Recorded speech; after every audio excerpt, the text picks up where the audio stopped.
And without further ado, hello, Hamza. Without further ado, I'm going to hand this over to John.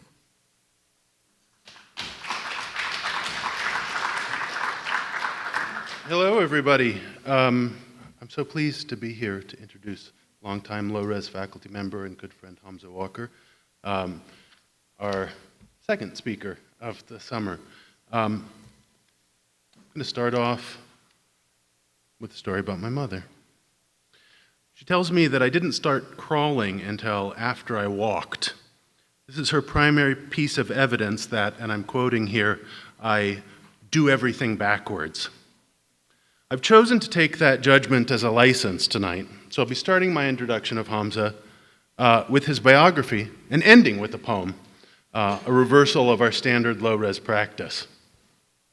Looking in the rearview mirror of my art career to date, working with Hamza is one of the greatest, probably the greatest landmark I see. His understandings of sight, that's IGHT, and sight, ITE, in art are profound. So many in the art world kill beauty with words, accidentally even, involuntary manslaughter. Hamza's talking and writing about art is beautiful and brilliant. His language entertains, illuminates, and invites us to play. There's crawling, there's walking, and there's the Judson Dance Theater. I'm pleased to have an opportunity. First years, you will like that joke in 2.5 years. My defense. I'm pleased to have an opportunity to think with Hamza again today. Hamza Walker, as I said, was a founding core faculty member of SAIC's low-res MFA program. In 2022, he delivered a moving speech for our commencement ceremony, and we're thrilled to have him return tonight for the 10th anniversary of the low-res MFA's Visiting Artist and Scholar Lecture Series. Hamza Walker is the director of LAXART, which I've been pronouncing LAXART for. Now it's called The Brick. Okay, I was wondering about that. A non-for-profit art space in Los Angeles. Prior to joining The Brick in 2016, Hamza was director of education and associate curator at the Renaissance Society at the University of Chicago, a non-collecting contemporary art museum where he curated dozens, probably hundreds, of exhibitions and events. Now, the poem I promised. I'm going to read this evening from The Gateless Gate, a collection of 48 Zen koans compiled in the early 13th century by Mumon Ikai. Case 5, Kyogen's Man Up in a Tree. Kyogen Osho said, "It is like a man up in a tree hanging from a branch with his mouth. His hands grasp no bough, his feet rest on no limb. Someone appears under the tree and asks him, 'What is the meaning of Bodhidharma's coming from the West?' If he does not answer, he fails to respond to the question. If he does answer, he will lose his life. What would you do in such a situation?" Mumon's comment: "Even if your eloquence flows like a river, it is of no avail. Though you can expound the whole of Buddhist literature, it is of no use. If you solve this problem, you will give life to the way that has been dead until this moment, and destroy the way that has been alive up to now. Otherwise, you must wait for Maitreya Buddha and ask him." Mumon's verse: "Kyogen is truly thoughtless. His vice and poison are endless. He stops up the mouths of the monks, and devil's eyes sprout from their bodies." Please join me in welcoming Hamza Walker.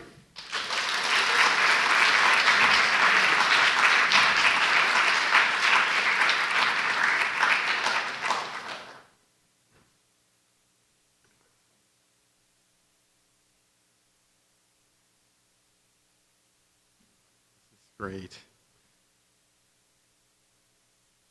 All right, let's see. There we go. Start with the second slide, or just for now. It's great to be back, really, especially under these auspices.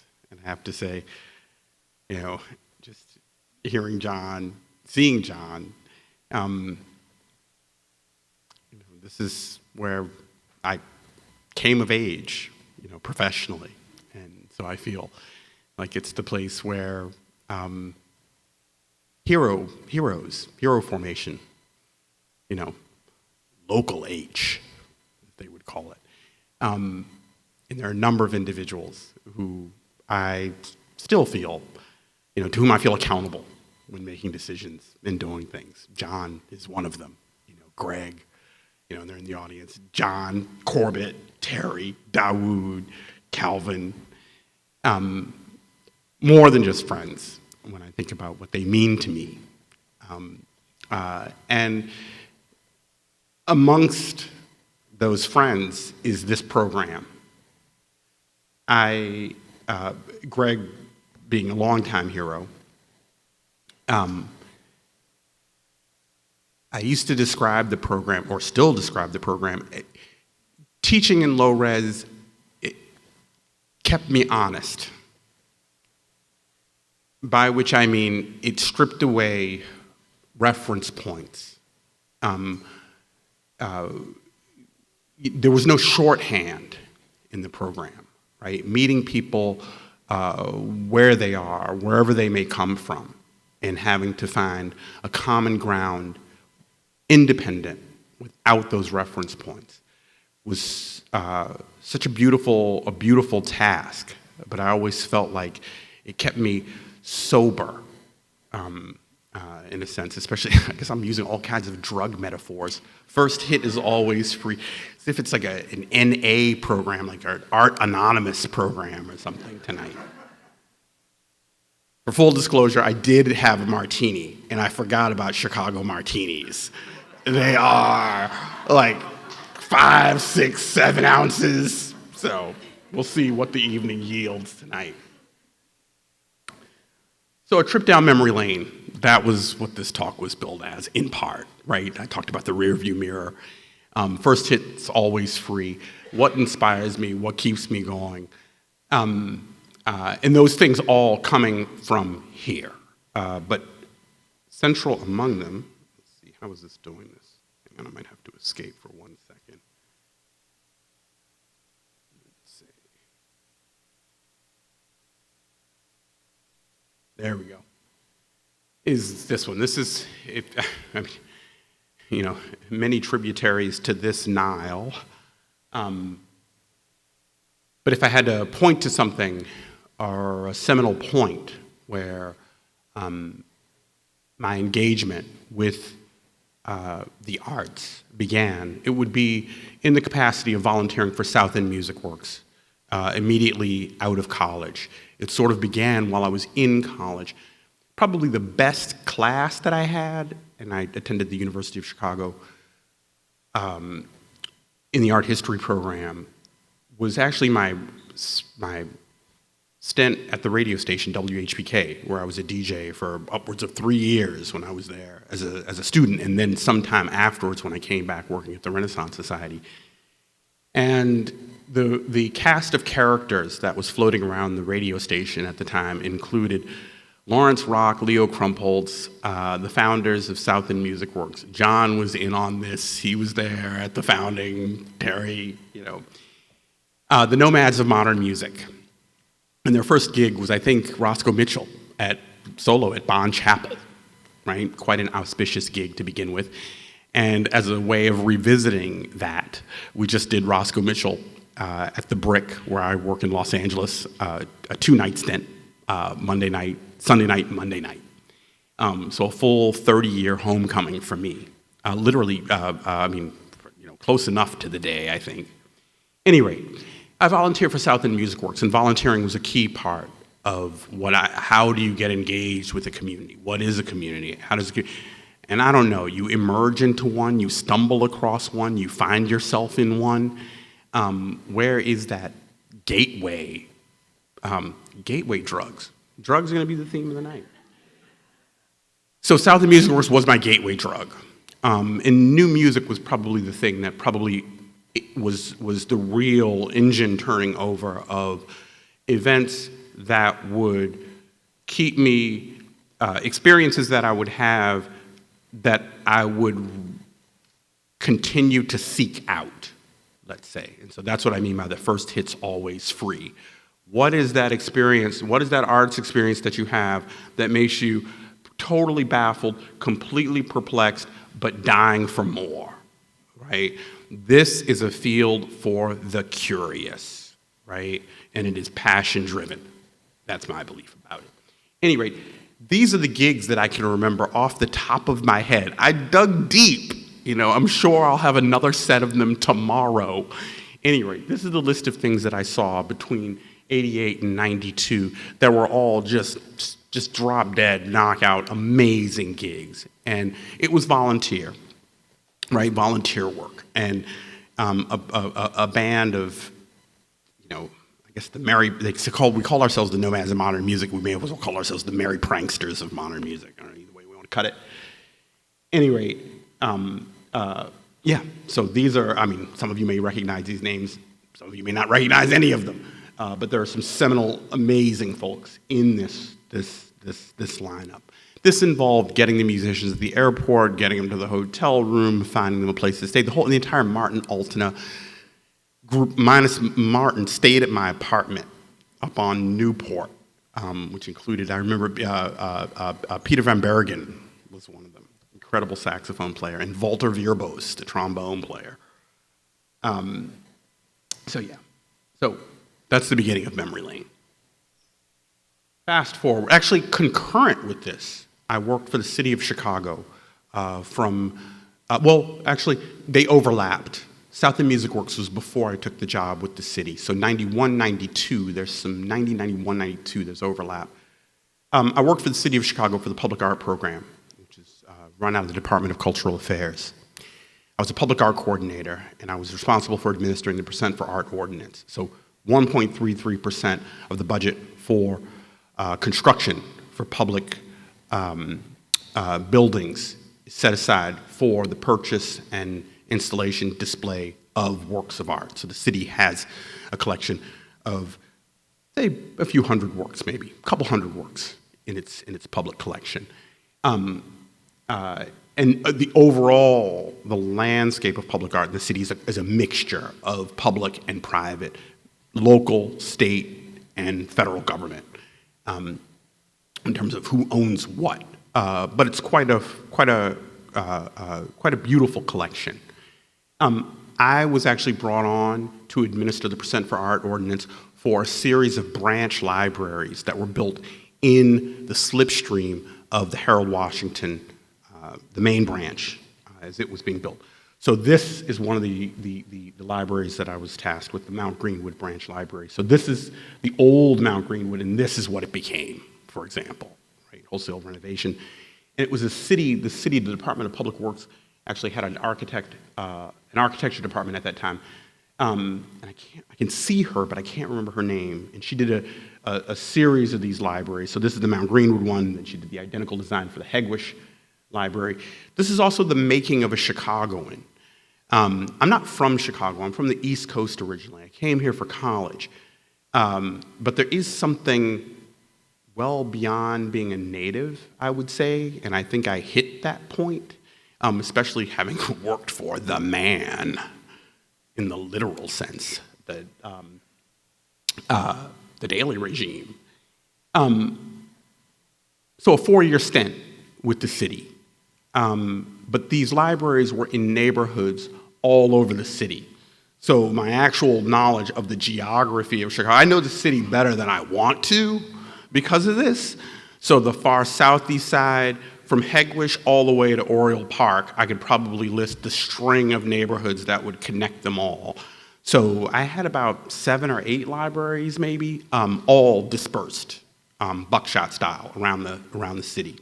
So Hegwish is the far southeast side, over near Wolf Point. When you drive along over to Indiana and you see people who are windsurfing, that's Wolf Point, and that's Hegwish. It's the last stop before you hit Indiana. This is the Manning Branch, Mabel Manning Branch Library on the near west side. And this is Carol Ross Bonner was the architect on this one. Dawood Bey, that was just before you came to Chicago officially. You were teetering. You were visiting, right, before you moved here. right? It was somewhere just, but not too much before you moved here, around that time. So this is the Francisco family. This was a commission that he did. And he actually, he did the photo session was set up so that he had invited a number of families, community members to come by to have their portrait taken down at, and I believe it was at Columbia at the time. That's where the camera was. And a family didn't show up. And Dawood said to me, he said, "All right, your time is now." And I was like, "What are you talking about?" He said, "I'm gonna do your portrait." I said, "Oh man, let me run home real quick. I lived in Pilsen and change." He goes, "It doesn't work like that." So he did my portrait. Then later I asked him a question in an interview. I said, "Hey, what was the first portrait that you made of the Polaroids where you fragmented a single person in a portrait?" And he said, "That was actually your portrait." Blew my mind at that moment. So thank you. One for posterity. So Dawood at the Manning branch. This is Willie Birch. Moonlight Rhythms, I think, might be the title of this painting. Definitely got moonlight in the title. Right? Local cubism. This is the Chicago B building in Bronzeville, down 31st. This is on the historic, both a Chicago landmark, but it's also a national landmark. An incredibly beautiful building, glazed terracotta work on the facade. It's the home of the Chicago Bee newspaper, and it was a local black-owned newspaper, and the press was that employed black women during the Depression, or 20s and into the Depression. And it's now a library. And that was a commission. Sorry for the quality of this slide. This is the only installation shot that I could find. I've got to get another one. At least you can see the panels. But the work, here is the work. Right? Carrie Mae Weems, it's a work about the Great Migration in the 7 panels. So each one of the panels, and you can see the first 2 images are then reversed at the end. So it marches, that step up, leading to a central panel. But it's quite poetic. Square-toed and flat-footed, we came walking something out of the wilderness in 2s and 4s, heading north toward industry, toward hope. In a musical interlude, jet black or Indian red, our scale of values differs from that of the world from which we've been excluded. Guarded by angels of mercy, we cakewalked to mood indigo into Chi-Town, the windy city, Chicago. Arriving in Bronzeville, we became killers of sheep, men of letters, women of steel. Stepping down. And once out of the uniform, I can't make it out, our voices crackling with resistance from deep within and bid us rise and stake our claim block by block. So that was a piece that Carrie commissioned Carrie for that building. This is the McKinley Park branch, right down on 31st and Archer, right near the site of the McKinley Park, right, which is right in front of what was the Spiegel, the series of large buildings, the Spiegel warehouse. It used to be. Anyway, in the foreground, that's a sculpture by Leslie Scruggs, and that's a mural by Amy Yos. Here's the detail. The Leslie Scruggs sculpture, Leslie Scruggs. South side. And this is the Legler Branch Library. This is at Monroe and Pulaski on the west side, right, just west of Garfield Park. And this is, it underwent a renovation back in the early 90s, and it's actually subsequently undergone a second renovation under the Rahm Emanuel tenure. So these are interior shots, and that's an Elizabeth Catlett sculpture, wood sculpture, of a woman and a young girl who are connected. I think they might be touching hands. Originally, they were going to be connected by a book. It was Elizabeth's idea, right? And she took the book out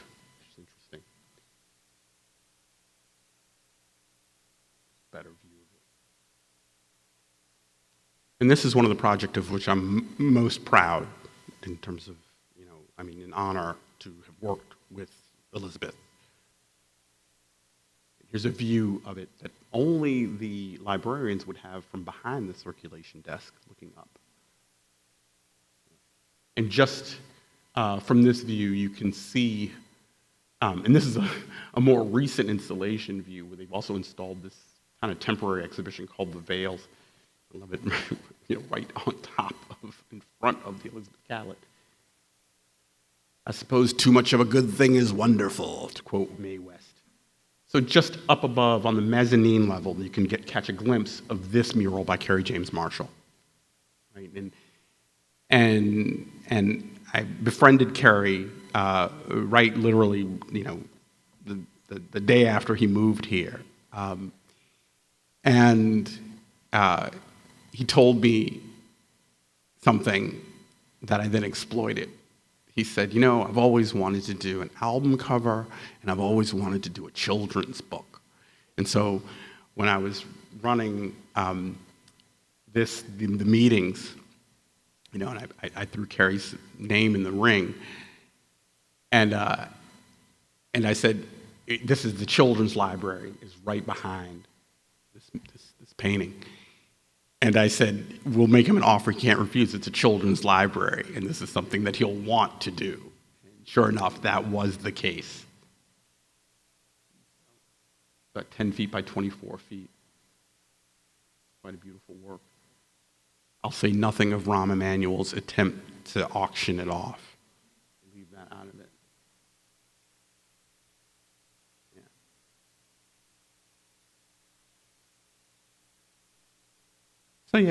So as far as an origin story, so fast forward, or not too fast actually, I forget. Concurrent with that, second round of volunteering, Randolph Street Gallery, really seminal to my very being. 756 North Milwaukee, old school alternative art space, founded in 1977, right? The 70s being the kind of heyday of alternative artist-run spaces.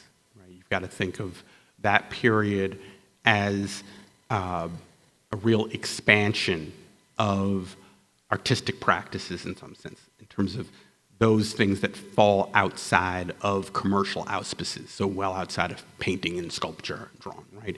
New media, performance, video, and Randolph Street Gallery was one of those spaces that functioned as sort of a catch-all for those types of practices, 1970s. It had a couple, obviously, the original Randolph Street Gallery was on Randolph Street, but relocated to Milwaukee Avenue, and I think it's brilliant that it kept the name. And this piece on the outside was by Jessica Rath. It's very beautiful, shimmering red sequins. And these were, again, some of the things that I can remember in terms of the performance. The performances, this is 1990, 91, 92. Upper left, Ron Athey. As far as performances go, it was the whole crown of thorns, the whole 9 yards. But it was, I could feel my scrotum during that performance. It was that intense, and I was front row center for a Ron Athey performance. And I came back for more. Pomo Afro Homos, Lisa Crone, James Luna, Los Angeles Poverty Department, and that is, I'm gonna blank on her name, where she was kissing the floor with red lipstick. Julie Lafine, there we go. That's what friends are for.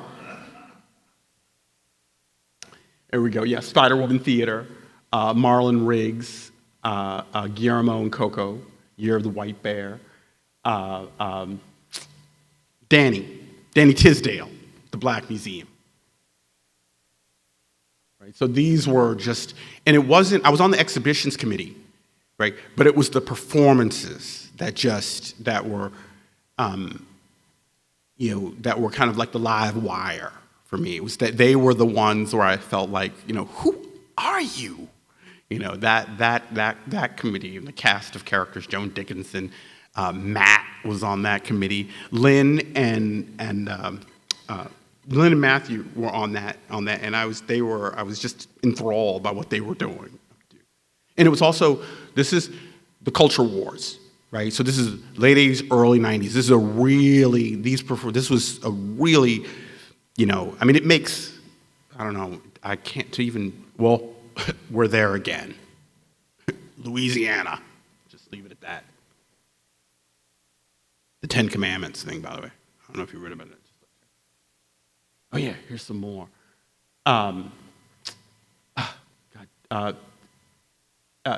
Skipetaris, the puppet theater. She did the puppets. Theodore Skipetaris, I think. Right? I think is right. Eileen Miles' reading with Chelsea Girls came out. Incredible reading. Rear Crit, Tirvanida, one of his early Thai food performance pieces. And then the Flying Words Project, right? They were both deaf, and they did this incredibly beautiful sign language performance. It's really good. So those were seminal things for me. So fast forward. Now we fast forward. Jumping to where I am now, Los Angeles, where I've been for the last 8 years. This is our old space. This is on Santa Monica Boulevard in Orange, and this building has an incredible history. Radio recorders it's a recording studio that has had many, many, many lives. And this is where LAXART was from 2015 until 2022. So for 7 years it was located. LAXART was founded in 2005 under the auspices of being an alternative space. And what alternative means can depend on when and where. In the case of Los Angeles in 2005, which is a very different Los Angeles than now, Los Angeles has, a bevy of art schools, as you all know. It produces an incredible bumper crop of talent year in and year out. The ratio of talent to venues, platforms for that talent, right, sorely out of whack. LAXART was really founded in a sense to kind of pick up that slack. And so at the center of its mission was focusing on emerging talent in Los Angeles in 2005. I was brought on as the second director to sort of turn the page, give it a new lease on life, in part.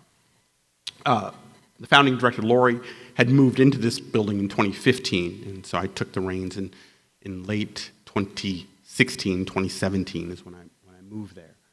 So this is the exterior, the facade of the building, where she did do, it had a word piece by Daniel Martinez just before, in 2015, I think it came down in 2016.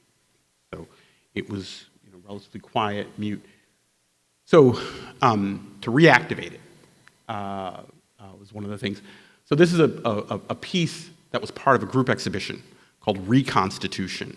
And this exhibition was based on a show called Constitution that was mounted by Doug Ashford and Julie Alt. It must have been, I can't remember which election. It'll come to me in a second. So this show, that was called Constitution, the one that they did. And this one was called Reconstitution. And this is right after Trump was the inauguration in 2017 that we mounted this exhibition. So this is the United States, this is the US Constitution, and it is in Farsi. So we had a huge discussion about, I was like, yeah, let's do the US Constitution on the outside of the building, but what language should it be in? It's like, Spanish? It's like, no, Spanish is the same as English in California. That doesn't count. It's like, no, the Persian community, the language of the enemy, the axis of evil, Farsi, yeah. And it's so funny, I had a friend, Mariam Tagavi, and she helped with the translation of this. And I sent her a translation of the US Constitution in Farsi. And after I sent it to her, I then sent her a text. I said, hey, wait. You know what the document is, right? And she said, yes, of of course I know what it is. It is the United States mission statement. And I lost it. I was like, that is more funny than you could ever know. And to this day, I can't explain to her why that is. It's like a perfect joke. It's like, there's no way I can translate why that's so funny. It's the United States mission statement. It's like, yes, but no. Yeah, but no. But it reads from left to right. So that is upper right there. That's we the people. And then it continues. Right, so this is the entrance. And then into the building. Right. Oh, so this is a piece by Sonia Clark. So these are just installation views so you can get a sense. It was a group show. And it was based on, again, Constitution that was mounted by Doug Ashford and Julie Alt. The conceptual conceit being, it's like, no, we can actually remount that show and just bring in a whole new roster of artists. The premise remains airtight. It still holds. So the national fabric, right? What are the issues, contentious issues that would shed a raking light on the national fabric or tears therein? Right? So you can see that the text for the Constitution just continues, and it's on the walls, and the work is just hung on top of it. Jefferson Pender, that piece of hanging in the center, Timothy Washington, Gronk, that abstract painting on the right, Sen Kwang Chi. Yeah, there's Jefferson's piece. It's charred, nightsticks.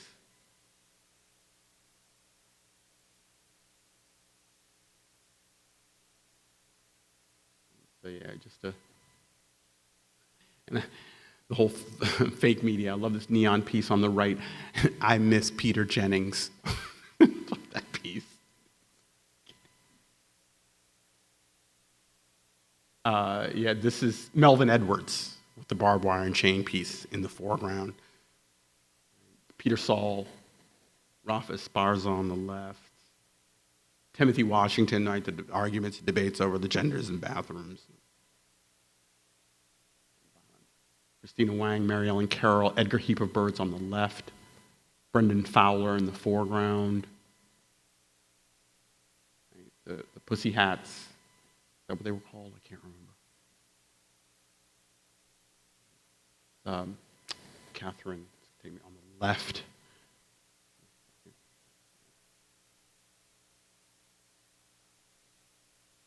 Edgar.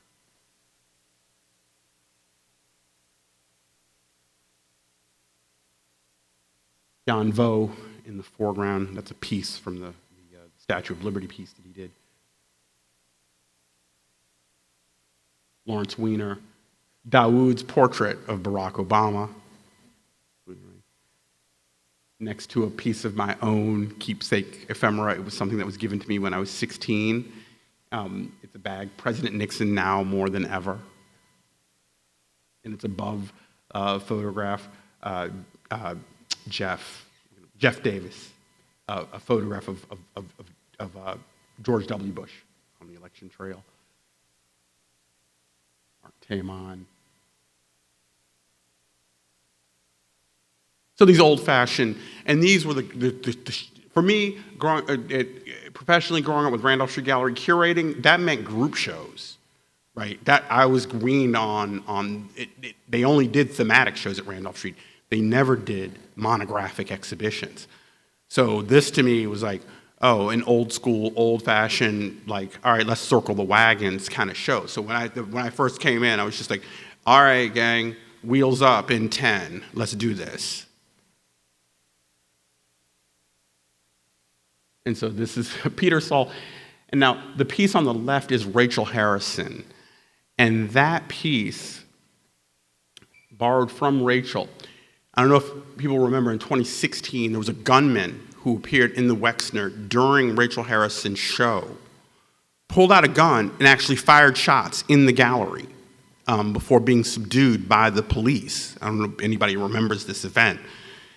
So I went to Rachel and I said, Rachel, that was your show. What And she goes, oh yeah, I have something for you if you want to borrow it for the show. And she's like, yeah, I feel as though like the large glass of Duchamp, when it was broken, it's like the gunman completed the piece. So we borrowed this drawing, which has the bullet hole from the gunman in it, which she kept, right? And it's like, it's one of her Amy Winehouse drawings, and I'm like, if you drew an X through that, that's dead center. The gunman, it's like, that can't be chance. It's like he clearly shot the Amy Winehouse drawing. It's just like, So, be literal when you can. Gun violence. So back to the facade. So in terms of animating it, reactivating it, this is a piece. Approached Barbara Kruger about doing a mural on the outside, and she just knocked it out of the park, right? Break it, own it, steal it, loan it, kiss it, slap it, hug it, hurt it. It's Barbara at her rockinest. And she was great. A young woman who was looking for work. There are a few galleries in this neighborhood, and she was going to galleries and handing them her resume in person, which I thought was great. And she came into the gallery. I happened to be here. She goes, I couldn't find this place. I kept walking back and forth and back and forth, and I just kept thinking, this is the most aggressive pawn shop I've ever seen. And I was just like, and I said, hang on 1 second. I'm going to text Barbara Kruger right now and tell her this. And Barbara wrote back instantly, like, she's like, that is the best review I've ever had. Like, so. And I was like, one away. It's like we didn't have any, alternatives. We didn't have any money. If we were flush, I would be like, you're hired just because.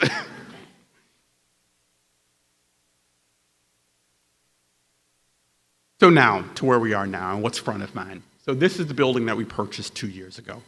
It's on a neighborhood. It's hard to describe it. Melrose Hill, between Melrose Hill and Koreatown. Most people think it's in Koreatown because it's on the way to Koreatown, and the majority of the businesses along that stretch are, the signs are in Korean.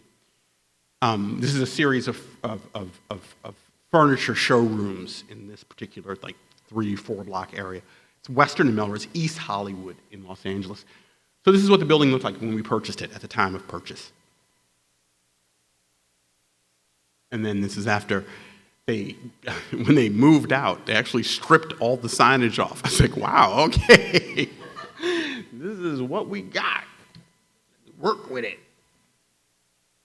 So where my head is, so this is the facade as it's being renovated. Right? So we had to make it higher. And I'm going to take it easy on you in terms of pictures of the renovation.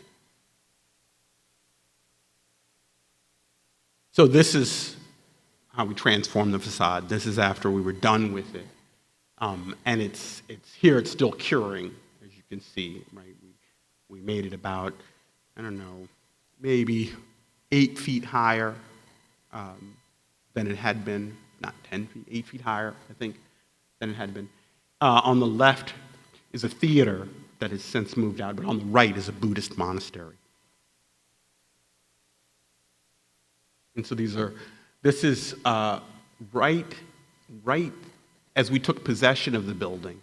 The previous owner had had rented out the space for a temporary exhibition, just as we took possession of the building. And so, we agreed to honor that event. So this is right after they tore out the dropped ceiling, right? So all the lights are still dangling there, and they're actually painting it. And this, I think, is the earliest photograph that I have. Building as the interior as it was in terms of having walls. Right? So that's a fresh coat of paint, and they're cleaning the floor, but you can see the space is completely drywalled, and they papered over the windows. The renovation didn't really when it really began, that's when we tore all stripped it down to the bones. It exposed the brick, right? Took out all the drywall, tore out the full ceiling. Right? So this is after it got sandblasted, and hence the name of the place, The Brick. Right? We changed it from LAXART. And when I started day one, I think I even said it at the job interview that I had it in for the name of the place. I was just like, you can't. You spend more time explaining that you have nothing to do with the airport. That's not good, Margaret. Whatever, it was a LA Times art. I was like, that wit has worn out its welcome. So this is the space before we put in the skylights, right? So now, right, we had to rip out the roof, put in the skylights. That triggered a whole discussion about seismic structural issues because it's a brick building in Los Angeles. The roof was doing some structural work in terms of keeping the building from doing that and doing this. And so this is when the skylight ripped out the roof, right, completely stripped, and then put the skylights in. And the trenching, you can see the trenching, right? That's all new electrical, all new plumbing, so whole 9 yards. This is the structural, the seismic work that we had to do on the back, big steel moment frame. It drops down an additional 7 or 8 feet below grade. We're building a whole courtyard in this back area. But those are the doors, right? So they're patio doors that'll open onto a deck that runs out. So Los Angeles, right? Interior, exterior, you can have a free-flowing dialogue, right? So this is pretty much the space where it is, right? It's a raw space, but completely overhauled and renovated, right? The roof has been completely re-engineered, and it's taken a lot, actually. So to call it a raw space is something of an understatement, right? When raw becomes an aesthetic that you actually have to pay for, right? So there's no conduit in the space. There's no aluminum ductwork. It's like, that costs a lot of money to keep it like this. Right? So people came into the space when I was saying, yeah, we're going to have our soft opening, and yes, we're behind schedule. And they came and said, oh my God, you have a lot of work to do. I was like, actually, yes, we do, but not for the reasons that you think. The space really will just look like this. So that's Monday night, an up-to-date photograph of the gig that we had with Joe McPhee. And Q is in there somewhere. Were you Monday night or Sunday night? Monday night. Oh, sorry about that. On the lower, that was not on purpose, Q. On the lower left, that's actually Mitchell Kane came out to the gig. Yeah. Oh, yeah, that's my aunt who's 90 years old talking to our board chair. She surprised me. I surprised her and went to her 90th. I just appeared, and she just lost it. And then she decided to return the favor and show up at the opening out of nowhere. It was just like, oh my God, I'm going to die. Oh, that's you, yeah. There you go. And there's Roscoe. So I was up on a ladder adjusting lights and decided to take this pic. So back to the facade. So with the facade, and in terms of making a link to earlier public projects, right? We're working in the field of public art. We commissioned a collective, 3B, Oscar Mahayanis, Fredo, Aaron, really great crew, and I got to know them. They are the fellows who executed the murals. Oscar actually studied, Barbara Kruger was one of his advisors, and they do her murals. So he did the mural on the exterior of LAXART, and also the reconstitution work. So I knew them and worked with them before they decided to formally become a collective, 3B. So then we commissioned them for the inaugural facade work for the new building. And I approached them and I said, I want you to do a Kobe Bryant mural, which is, of course, there are over 250 Kobe Bryant murals in Los Angeles. And they were shocked. And now these cats, they're all like, they all have MFAs. Oscar did, UC San Diego, UCLA. Fredo is Yale. And so when I asked them, I said, a Kobe mural, and they were just like, really? And I said, except I want it to be our Kobe. And they're all, and this is a point of pride with them as a collective in what they do, they're all first-generation Mexican Americans. And I said to them, yeah, I want it to be our Kobe, Pope L. And they all looked up and they were just like, oh man, yeah, mad respect. So I said, but I want it to be a Kobe mural. And they were like, we know what you want. We got you. We know exactly what you want. You want full-on Los Angeles vernacular.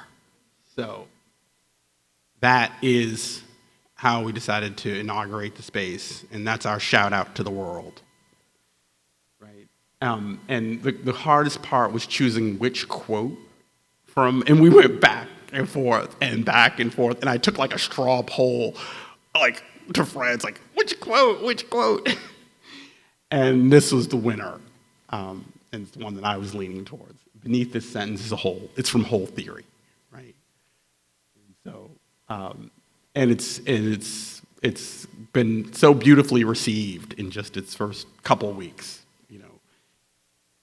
and it was great. John, the guy who his name is Winston, who got up during the concert and was signaling. Yeah, he came to both nights, and he runs like a youth cultural center up on Vine. He came because of the mural, and he came to Roscoe's gigs, and he said, man, I love what you're doing.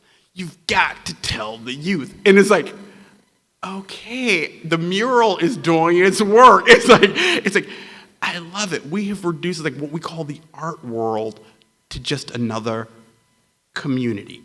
Right? So in other words, we've gone from being an alternative space to being a community arts center. I'm down with that, especially in an era when you have to ask yourselves, alternative to what?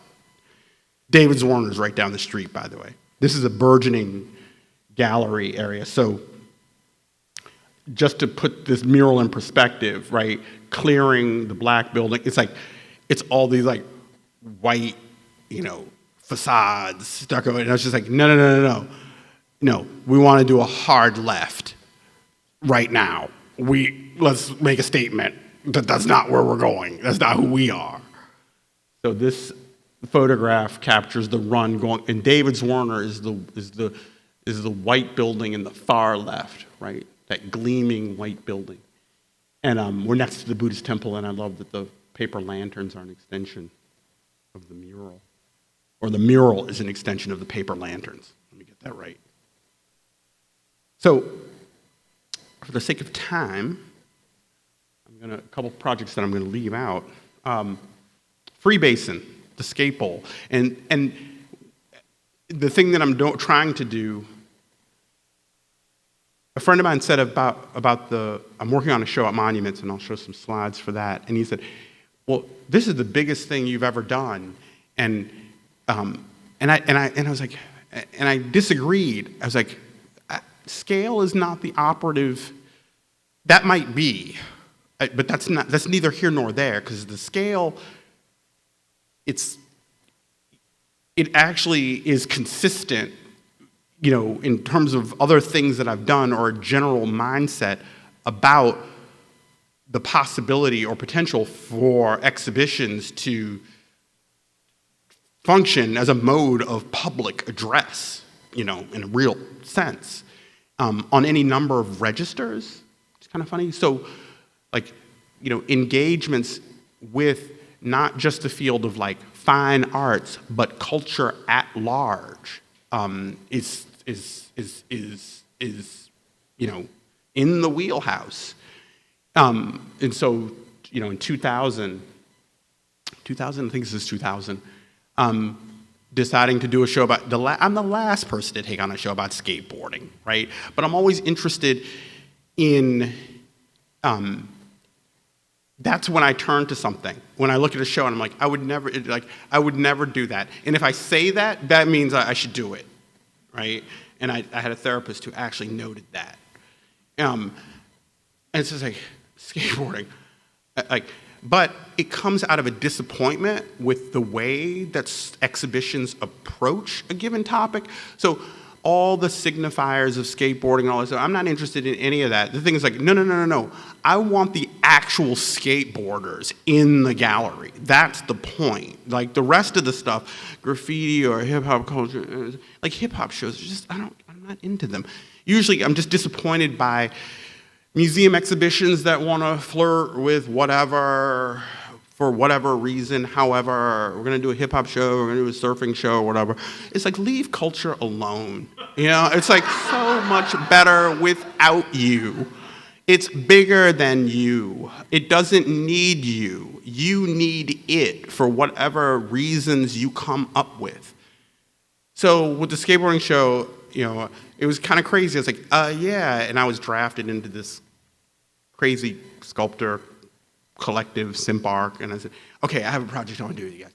I want to cut the Hyde Park Art Center in half, because it used to be an old ballroom, so it has incredible height, and put in a skate bowl, which I knew that they were capable of doing, and I knew that they were skaters, and I knew that they would go for that. And they said, oh yeah, so full on, crazy project. And so so getting the monuments, it's like, no. I've always had an interest in like, no, I want to leave the realm of art and contemporary art, yeah, that, but sometimes you need to zoom out and look at the broader, like, culture at large, not just art, you know. And this is another project to do with Simpark, which was, you know, it was a period in the late 90s and early aughts with electronic music, right, which is experiencing a real renaissance that period, and I always thought of it as like being linked to, you know, a trajectory of, you know, sound and you know, from the early 20th century. But I asked them to deal with the acoustics of the Renaissance Society, which are quite unwieldy. So they built what amounts to a dropped ceiling, except they re-engineered the girder structure for a drop ceiling so that it actually literally dropped and formed this barrel vault. So this is a dropped ceiling. You're looking at a gypsum drop ceiling. This is what you would see on top with the light system and if it had a sound system. So they just turned it into a barrel vault. And then we commissioned a musician, Kevin Drum, who's here from LA, to do a sound piece. So this is the interior of it. And one of the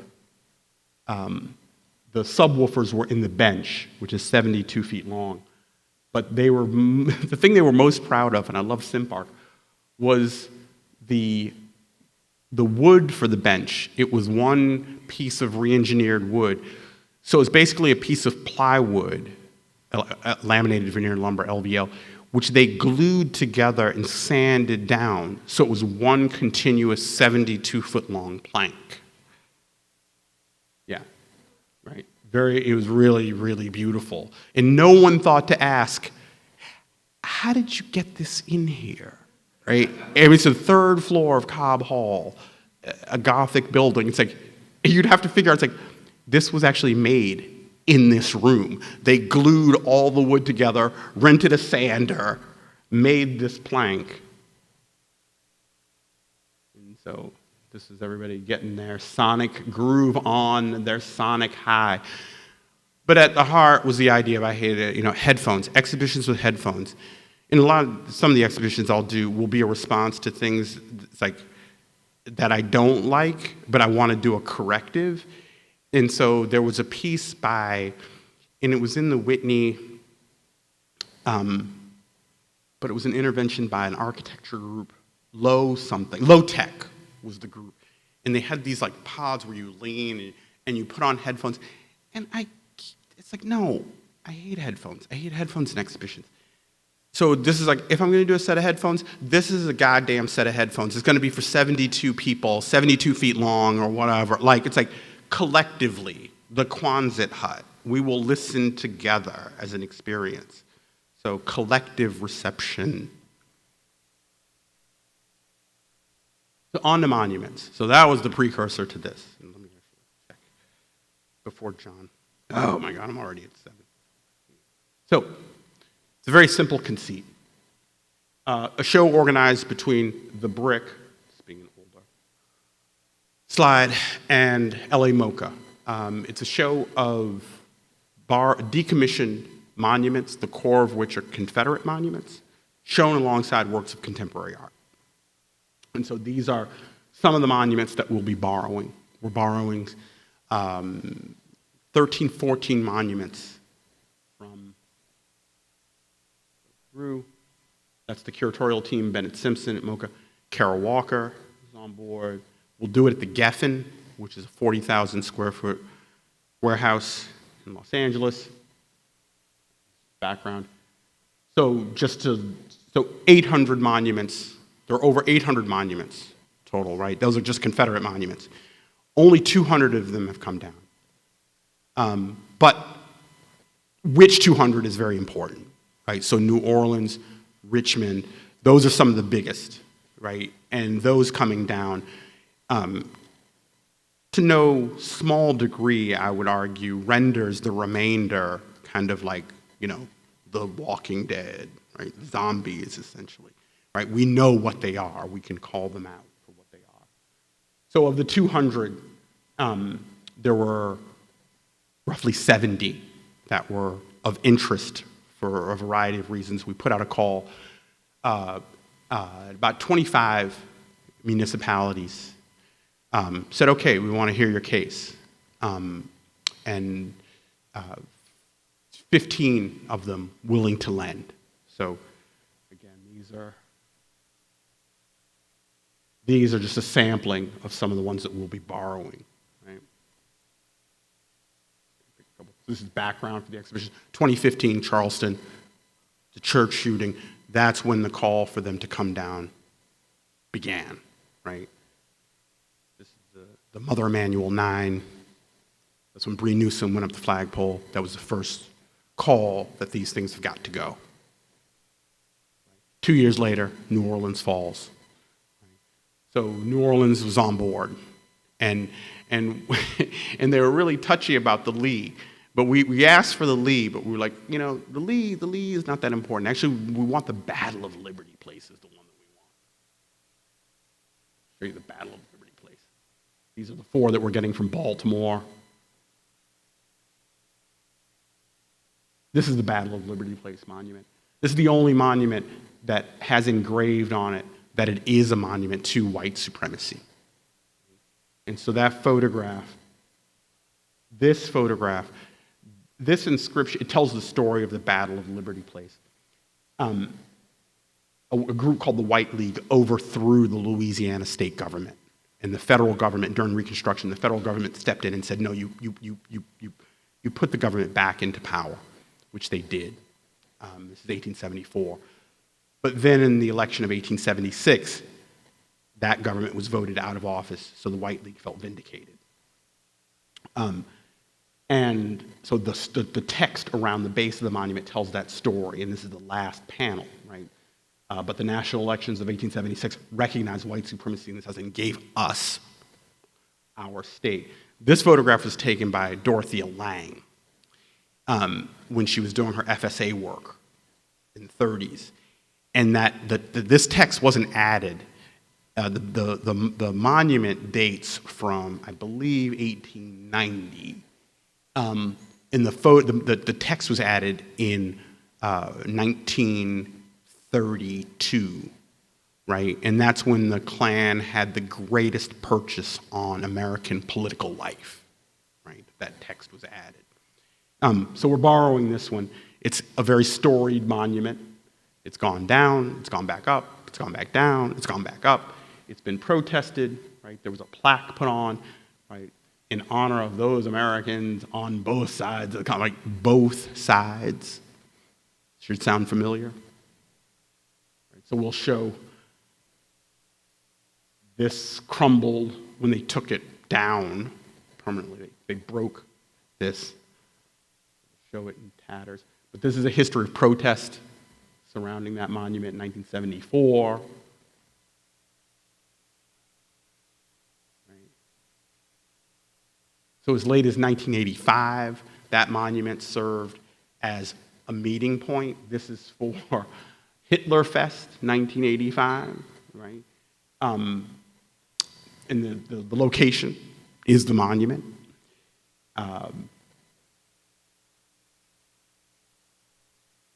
Right. So when I saw this photograph, Avery Alexander, state rep, protesting it with these police, I thought it was a Jeff Wall photograph. I was like, is this from The Matrix? Who are these rent-a-cops? Like, right. It looks staged. Right, so as late as 2004, again, right, counter-protests.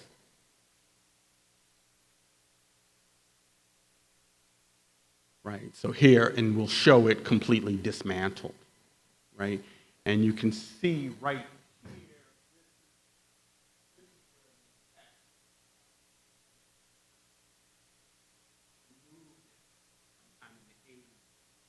inset a piece of granite over that text.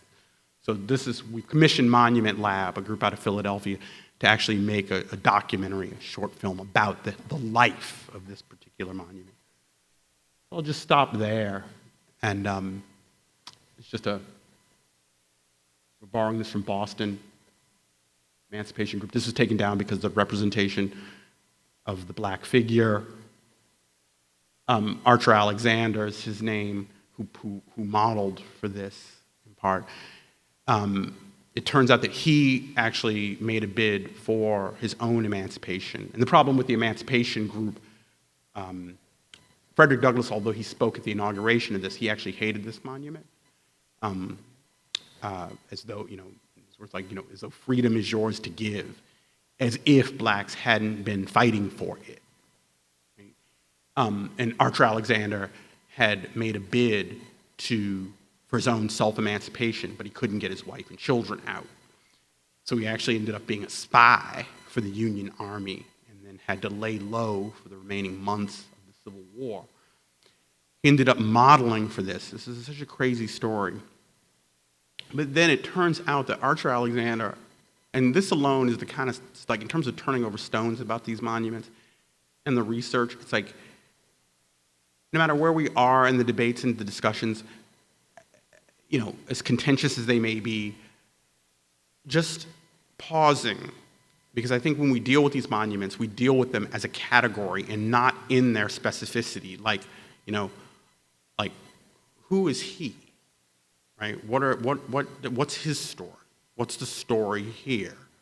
And there's so much to be learned about American history, and who we are and what we value as a country. But even the anecdotes make it worth it. It turns out Archer Alexander is the great-great-great-grandfather of Muhammad Ali, which I was like, what world would possibly, what genetic lotto would that possibly? It's like, that can't be true. Turns out it's true. 23andMe and more. So it's just a rogue gallery of these, each one with its own story. This one, Montgomery, Alabama. Jefferson Davis was the president of the Confederacy. This is coming from the city of Montgomery, Alabama. This is monuments in the expanded sense, right? So street names, school names. So the city, Montgomery, Alabama, this is where the Civil War and the Civil Rights Movement played themselves out, right? So here it is literally layers of history being played out on the terrain. And it was great. Dealing with the city of Montgomery, and they said, okay, yeah, we'll borrow them, we'll pay for the shipping, getting them down, and then we'll return them, which is what we're doing with all the monuments we're borrowing, treating them as works of art. And the woman who worked for the city, she said, oh no, you don't have to return it. And I was like, oh, okay. So we didn't return it. She goes, yeah, but you have to get your own stop sign. This is great. This is like Southern hospitality at its finest. So it turns out Jefferson Davis has been decommissioned, Jeff Davis Boulevard Avenue. It's now Fred Gray Avenue, Rosa Parks' attorney. So that was the excuse for having it. So it's just a crazy show, a big old ball of, so this is the Jefferson Davis, this is from Richmond, Virginia.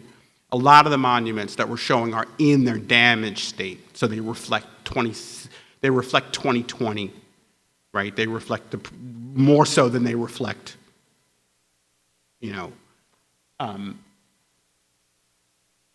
another past, right? And they've been damaged so that they can't stand upright, right? Which I think is a significant. That's the last thing I'll show. So along with the bronze, we're going to borrow. This is the granite fragments from Monument Avenue, and so we're going to borrow. So this is the graveyard. This is the water treatment facility off of I-95 in Richmond, Virginia. And so we're borrowing a sampling, 20 or so chunks. Now, in this photograph, this is a football field, so 100 yards, about well over, I would say, 3/5 of this. In the foreground is just the granite from the Robert E. Lee statue. It was that massive. I mean, people think, oh yeah, taking down the statues. Taking down, the bronzes are awkward, but they're like butter. They don't weigh anything. They're just awkward things that you could, you can pull them up. Taking down the bases, the granite, that was millions and millions and millions of dollars. That's what cities can't afford to take down. So this is the graveyard of those chunks.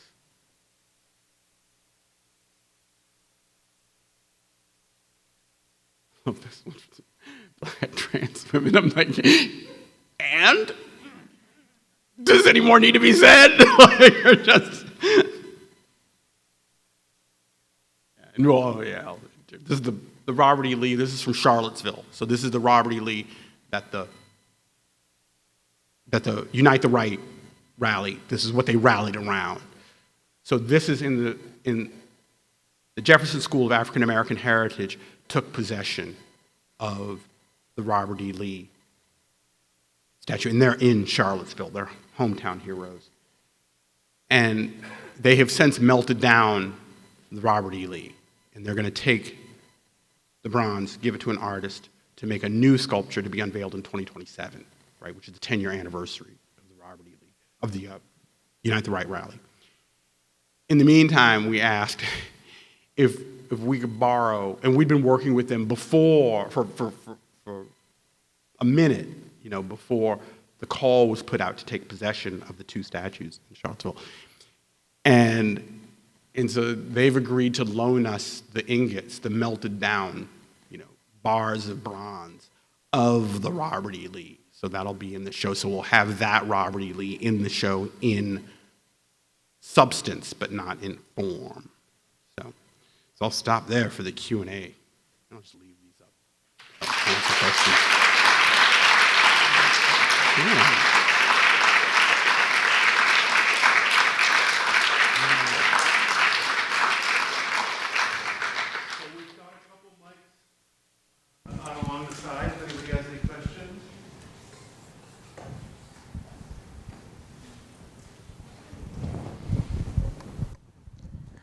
Hi, thank you so much for your lecture. It was very engaging, and I loved how you showed us first always the building and then took us kind of inside.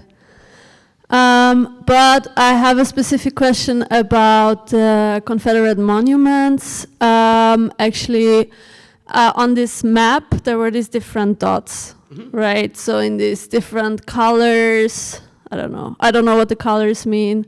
I think it's ones that have come down. The ones that came down. Yeah, so my question was, I saw one dot in Chicago, and if there is or was a Confederate monument. And what's the situation here? No, that's just a dot to indicate where Chicago is. rather than, because this is strong Union territory. I mean, we're, you know, a few blocks from the headquarters for the Grand Army of the Republic, you know, which is the cultural center. So, which is really funny that you would mention that. Talk about formative memory. I used to work there when I worked for the Department of Cultural Affairs for Public Art. It was beautiful coming every day, going to the cultural centers. Unbelievable building. Tiffany Dome. And it was when they were doing the production of Miss Saigon. It was at the theater. And they needed a place to rehearse Miss Saigon. So, cultural center. City said, sure, you can use, you know, the second floor was pretty empty. The GAR Rotunda. And I remember coming in from lunch one day and wandering up. And those very, you know, beautiful cast members, Vietnamese women. And I was like, where are they going? Who is this group? And so I wandered in, and there's a very large statue of Abraham Lincoln. I don't know if anybody remembers the statue of Abraham Lincoln in GAR Rotunda.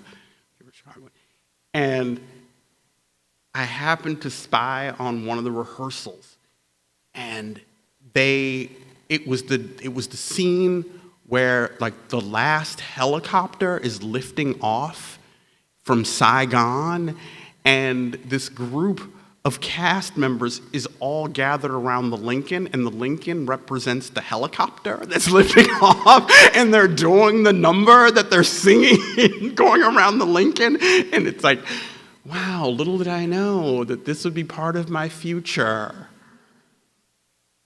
That's something I'll never forget. I didn't even see Miss Saigon. I don't think I have to.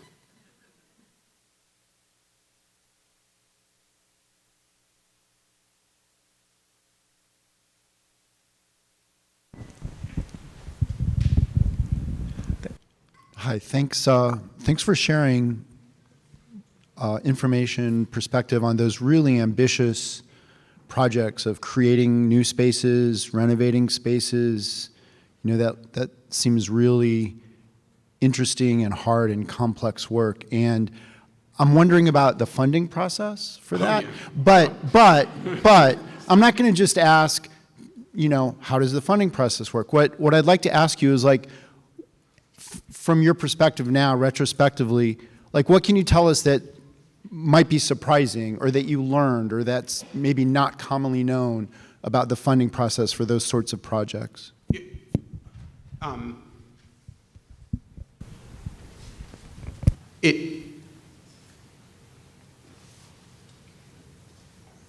couple of cheerleaders go a long way. A couple of very wealthy cheerleaders goes even further. But it's the house that artists build. The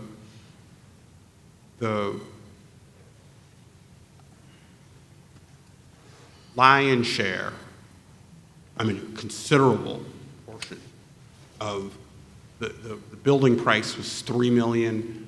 The renovation, which is now, like, you know, when people always say double your budget for renovations, coming in over $1 million. That was from a artist who either contributed cash in the, like, portion of sale of their work, or a work of art. And we got lucky. I can't say enough. Serendipity played a very, very, very big role in the acquisition of the building. I mean, we got it before money was 2.9%. Right? I mean, now that's an historic low. Right? It turns out that the bank our bank was First Republic, right? Which is no more. They specialized in loans to nonprofit, which I didn't know. So they said, okay, we can structure your loan. And I thought that I'd have to come up with all this cash up front. And they said, no, no nonprofit can do that. In terms of serendipity, there was one real, totally indirect patron saint, Ed Ruscha, who oddly, the bank looked at 3 years of our books. And so I came in the black revenue over expenses 3 years in a row. But the first year was good, next year was better, third year was crazy. But it was only crazy because Ed Ruscha donated, I just asked him for a work for an auction, thinking, that his prints, which are amazing, and only the day before when the studio called and they said, okay, here are the protocols around this. I was like, the protocols? I was like really shocked. And then I thought, after I hung up the phone, I was like, the protocols around the donation? And I thought, wait, what is the donation? And he gave us a drawing, but he didn't give us any drawing. He gave us one of the best drawings of a show that was just about to open at Gagosian. And our board chair freaked out. She was just like, I can't, this is incredible. We have to meet this at the gift. We have to meet the gift. That doesn't, I will meet the gift at its full retail plus, just to show that generosity has to be matched, unquestioning, unequivocal. So that was, but what it did is it made our books, when First Republic looked at our books, they were just like, oh my God, you are a model nonprofit. I was just like, if you only knew. It's like, this shit is all like, secondhand Scotch tape, recycled Scotch tape. So the kindness of so even at that indirect level, right, it really, added up to something. So all these, I can't say enough about serendipity. And then the artists all stepped up and were really generous. Christie's, it turns out, took us on as a Cinderella case. So they said, okay, we will conduct an auction for you. And then the artists said, okay, we'll give you, 6 artists came up and said, we'll give you, a very generous work. Christie's auctioned it, and they said, we aren't going to take a cut, and we'll give you back a percentage of our buyer's premium. So Christie's then, in turn, did the auction and then gave us like $60,000 on top of that, because they, it's like, a charity case. Yes, we'll take it. So that's what really put us in the position to be able to do it. But I can't say enough, sometimes it's like, you think, yeah,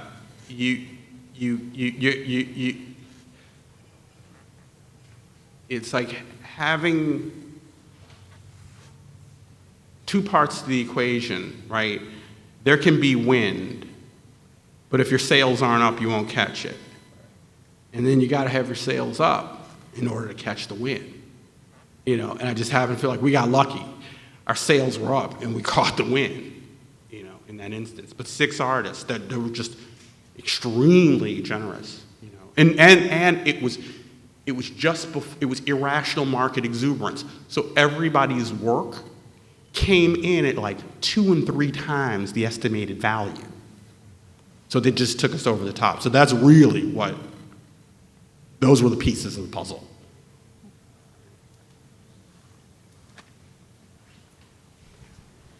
You just call him. Hamza? Oh, mm-hmm. Oh, yeah. Thanks for the presentation. I think it's kind of an interesting way to do urban renewal by taking away all those statues. My question is, so use that now for funding purposes. right. Renewal. You're clearing. Let's put it that way, right? Get a community development grant for that. So what is happening with all that excess granite and perhaps the bronzes? Could that be recycled into something else? Well, that's the big question. Everybody asks, it's like, what's going to happen with these? Well, they think, are they melting them down? It's like, no. Only one instance are they being melted down, and that's the Lee, right? Nobody has an appetite. The only reason that the Lee is being melted down is because it's Charlottesville. Charlottesville, people died, right? Heather Heyer, right? It's such a, so those things are so incredibly toxic that the city council was under a mandate to get that shit out of there. It wasn't like they couldn't come down. They weren't going to come down and put them in the basement, right? Every other place took them down. They were contentious. They took them down, and it's pretty much out of sight, out of mind, right? Charlottesville was no way. Get that shit out of here. Right? So that's the only instance where they've been melted down. And so everybody's trying to figure out what to do. right? So in our case, we took possession of one, which is a whole other story and anecdote, meaning, LAXART / The Brick, we actually own a Confederate monument that we were able to give to Carol Walker. So hers is one of the big commissions for the exhibition, and she actually finished it, and I have to say, it is stunning. It is absolutely stunning, and I feel like a kid at a Christmas Eve that's going to last for 2 years in terms of like, I can't wait to share it, open this package. But they aren't, so everybody's trying to figure it out. Now with the granite, the best discussion that I've heard, and I don't know where it went, and I was like, yeah, somebody's thinking. For the Obama Library, they were in discussion with Richmond about using the granite for the courtyard and the entrance and the ground stuff for the Obama Library. And I don't know where those discussions went, but I'm going to find out. So I know all the folks down there, so.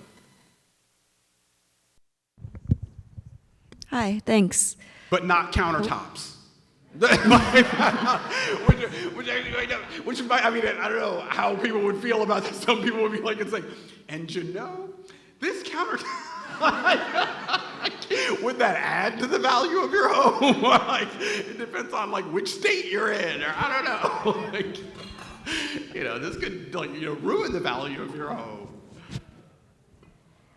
Hi, thank you so much. I'm curious about, when you were talking about Randolph Street Gallery, I was thinking about, I hear so much about these experimental venues from the 80s and the early 90s and how they somehow survived with very little money and sort of a scrappiness, but still had all of these iconic performances and, they became really important gathering places. I'm thinking about Wow Cafe. I'm thinking about all of these things that I don't see existing as much now. Mm-hmm. And I guess I'm wondering how a place like that exists with authenticity, and if you can see that happening in the current economic / political landscape. That's a great question. And it's one that is, if I were to say what kinds of people want to say, what kinds of challenges, face directors of nonprofits or whatever, yeah, whatever. But it's no, I'm more interested in what kind of philosophical questions face. It's what about that, right? It's what, it's,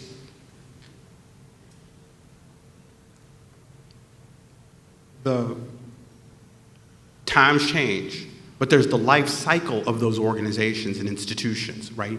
They evolve and they grow in addition to times changing, right? So you may start off a Randolph Street Gallery as scrappy and small in a storefront, but you grow perhaps in size, to become an institution. And how do you maintain, is it possible to maintain, or is it a question of every generation having to figure out what it needs, right? It's on an as-needed basis, right? That these places come into being and that they may grow and have a life and then perhaps dissolve. And that's okay, right? As far as the role that they play within the ecology of a given, time space. Now, what happens, so I was faced with that question as the second director of LAXART, which was always in Lori Furstenberg, the founder. She wrote quite candidly about the possibility of maybe it only has a life cycle of X or Y. Maybe it's over, and okay, that might be. My sense was that is the question, right? Whether or not, could this continue? Should it be sustainable?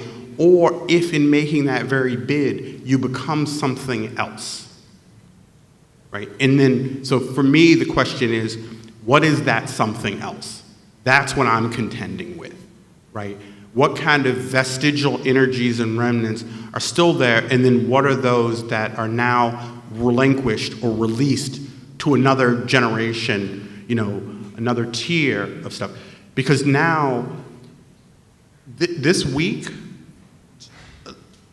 I'm finally seeing the space for the first time, and now already I can tell it's interesting to set something in motion and to see a building and to see a space that suddenly, you know, it's coming into being, you're working on it, you're dealing with a contractor, and then finally it's there. It's just like having a child and suddenly it's like, oh my God, it's born, and then now the space is making demands on you. You are bringing it into being, and then suddenly it's telling you what it wants and what it needs. And already I'm looking at the space and it's just like, oh my God, this is definitely different.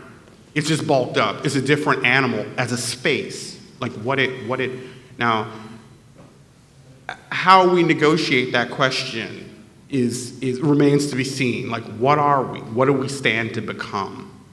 You know, but just based on things like the footprint of the building and the build out for exhibitions, I was like, oh my God, these are much more considerable and substantial and aren't as fly by night in their being.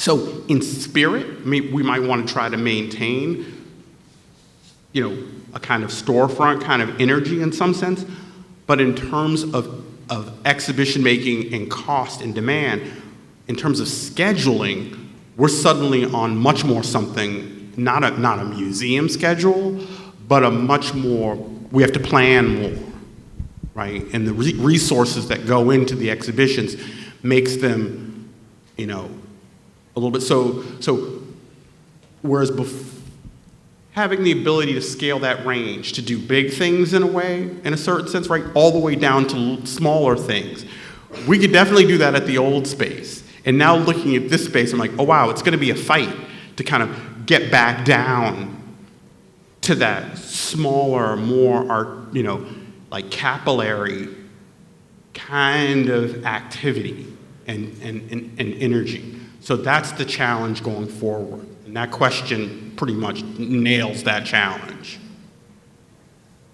I think we have time for just one more question before we have to leave the space. I see somebody has a mic over there. Yeah, so thank you for this powerful presentation.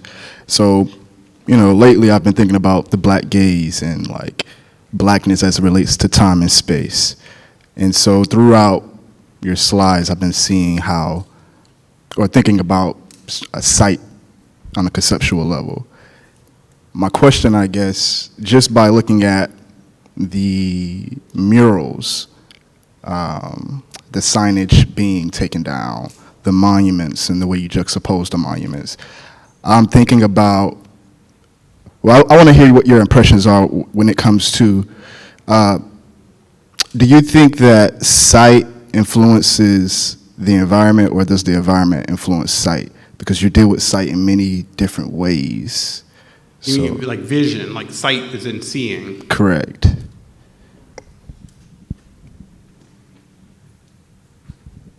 Does sight influence seeing? Was that the question? So I guess I want to say, in your experience, what has the strongest impression in terms of engagement, in terms of site, location, seeing? Yeah. Well, site, environment, I mean, if I were gonna like extrapolate from that, I would say in a bigger sense, like context, you know, which is many things in a way, right? Not just context, not just as physical location, right?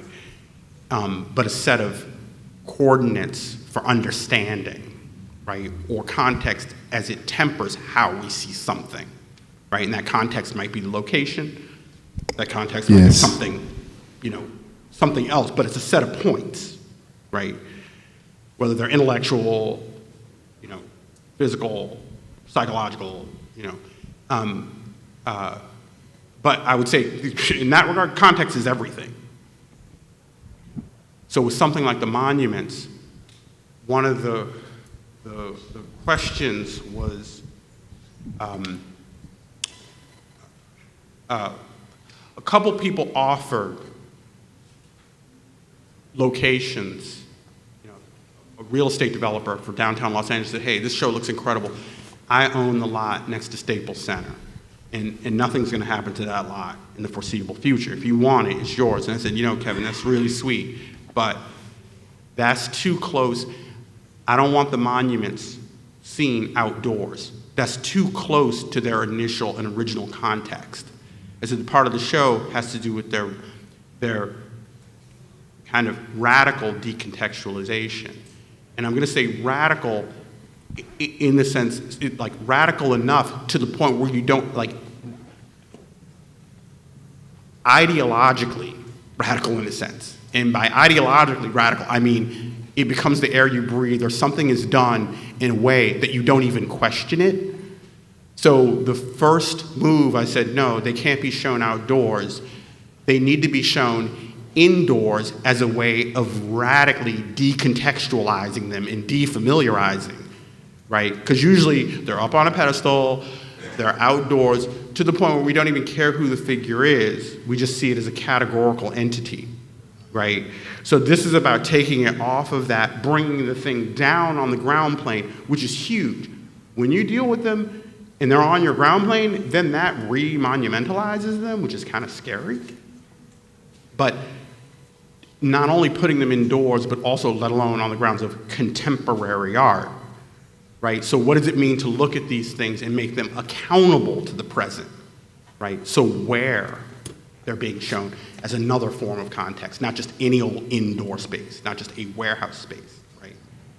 So that's just an example of like a very grand where, tempering how you might see and approach something different than the normal set of circumstances that you deal with it. And so in that case, it is wholly determining whether you're aware of it or not, right? And so I like to think of exhibitions in some sense as having a user interface, like actually using language like that, which I'm kind of into in a really hackneyed but delightful way because it's helpful. Like, what's the barrier to entry here? Right? So the user interface being one that you don't even notice. It's like, oh yeah, you're going into a museum to look at these things, but what does it mean for these things to actually, in fact, be in this place? Right? But that's not something that I want to be foreground. Right? It's something that I prefer to just be like, it's like, holy shit, right? That's all I want to hear from people who come and see the show. That's it. I'm out. Which is a great way to end. Thank you.